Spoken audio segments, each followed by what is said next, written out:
નમસ્કાર, શો ટાઈમમાં આપનું સ્વાગત છે। ભાવનગરના નારી ગામ પાસે વિદેશી દારૂ ભરેલી કારનો અકસ્માત થતા એક મહિલા સહિત 4 વ્યક્તિને ઈજા થઈ હતી। પોલીસે વિદેશી દારૂ અને કાર સહિતનો મુદ્દામાલ કબજે કરી કાયદેસર કાર્યવાહી હાથ ધરી હતી।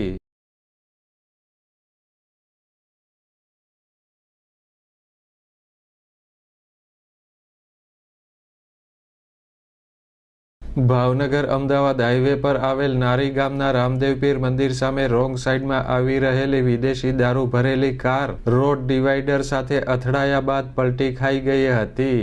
અકસ્માતની આ ઘટનામાં એક મહિલા સહિત 4 વ્યક્તિને ઈજા થતા તેમને સારવાર માટે ભાવનગર હોસ્પિટલ ખસેડવામાં આવ્યા હતા।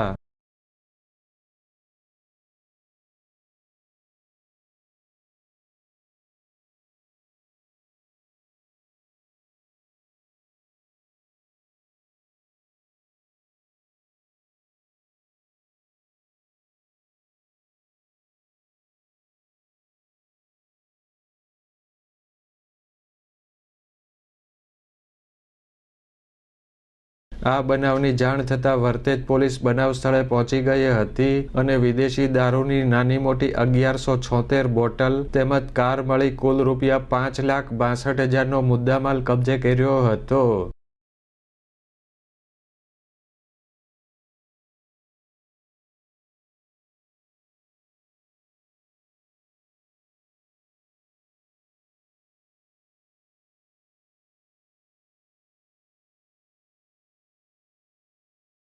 પોલીસે મહિલા સહિત 4 શખ્સ વિરુદ્ધ ગુનો નોંધી તપાસ હાથ ધરી હતી।